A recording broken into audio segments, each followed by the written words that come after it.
السلام خواجہ محمد قمر الدین سیالوی رحمۃ اللہ تعالیٰ علیہ، آپ ایک جگہ ایک مدرسے میں گئے، جوتے آپ نے پہنے ہوئے تھے، کمرے کے اندر داخل ہوئے تو سامنے گنبد خضرا کی تصویر لگی ہوئی تھی، تو آپ فوراً باہر نکل آئے اور جوتے باہر اتار کے پھر اس کمرے میں داخل ہوئے، اور جتنی دیر اس کمرے میں آپ بیٹھے رہے دو زانو بیٹھے رہے۔ وہ اساتذہ ہمارے سنایا کرتے تھے، ویسے یہ بات چھپ بھی چکی ہے، اساتذہ کہتے ہیں ہم حیران تھے کہ جس کمرے میں صرف گنبد خضرا کی تصویر لگی ہوئی تھی، حضرت خواجہ قمر الدین سیالوی جوتے پہن کے داخل نہیں ہوئے اور جتنی دیر بیٹھے ہیں دو زانو بیٹھے رہے۔ یہ لوگ ادب کرنے والے لوگ تھے اور انہوں نے پایا ہے تو ادب سے پایا ہے۔ ہمیں چاہیے کہ ہم بھی اپنے مزاجوں میں ادب کو پیدا کریں، اپنے دلوں میں ادب کا جذبہ پیدا کریں۔ میں نے اس موضوع پر کنجا میں، اس میں منگووال میں بیان کیا،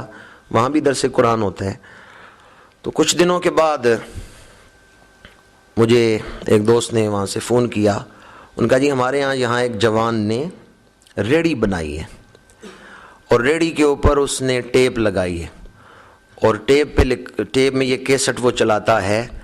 کہ جو متبرک کاغذات ہیں ان کو نیچے نہ گرائیں، ان کی جو ہے وہ ان کا ادب کریں،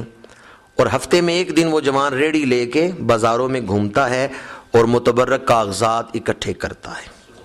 اس نے ہفتے میں ایک دن اس کام کے لیے دے دیا۔ یہ منگووال کوئی دور نہیں ہے، آپ وہاں سے دیکھ سکتے ہیں یا پتہ کر سکتے ہیں کسی سے۔ اللہ نے اس جوان کے دل میں یہ بات ڈال دی، وہ ہفتے میں ایک دن اس شعور کو بھی بیدار کر رہے،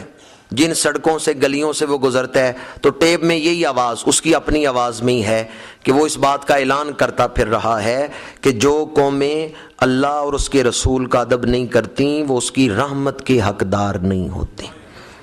تو ادب کا یہ بھی ایک تقاضا ہے کہ ہم ان کاغذوں کا بھی ادب کریں جن پہ اللہ کے رسول کا نام لکھا ہوا ہے یا جن پہ آیتیں لکھی ہوئی ہیں۔ ایک تو وہ گلیوں میں گھومتا ہے، ٹیپ چلتی ہے تو لوگوں میں وہ شعور پیدا ہوتا ہے ادب کے حوالے سے، اور دوسرا وہ ہفتے میں ایک دن کاغذ جمع کرتا ہے، تو لوگ کاغذ جوڑ کے رکھ لیتے ہیں، وہ آئے گا ہفتے کے بعد تو ہم اس کو دے دیں گے۔ تو اس حوالے سے بھی وہ پاکیزہ کاغذ جو ہیں وہ لوگ سنبھال کے رکھتے ہیں اور اس کو دے دیتے ہیں۔ ہمارے ہاں سالار والا میں بھی بزرگوں نے اس حوالے سے کام کیا، انہوں نے قرآن محل بنائے کہ بوسیدہ قرآن جو ہیں ان کو جمع کیا جائے۔ ہمارے ہاں بھی یہاں الحمدللہ لائبریری بھی قائم ہے، اور ویسے بھی درس قرآن میں بیٹھے ہوئے کئی نوجوان مجھے نظر آ رہے ہیں کہ جو جذبہ رکھتے ہیں دینی کام کا، تو میں گزارش کروں گا کہ اس حوالے سے بھی آپ اس جانب بھی توجہ دیں۔ ایک تو لوگوں میں شعور پیدا کریں، اور شعور پیدا کرنے کے لیے اگر آپ ٹیپ نہیں چلا سکتے تو کم از کم دیواروں پہ چاکنگ تو کرائی سکتے ہیں، دیواروں پہ یہ لکھوا تو سکتے ہیں تاکہ گزرنے والے کو بار بار پڑھنے سے ہی یہ شعور پیدا ہو جائے کہ جو پاکیزہ کاغذات ہیں میں نے ان کا ادب کرنا ہے۔ اور خود بھی جب آپ گزریں تو دیکھیں کہیں کوئی پاکیزہ کوئی اچھا کاغذ جو ہے وہ تو نہیں زمین پہ پڑا ہوا جس پر آیت یا حدیث لکھی ہوئی ہے۔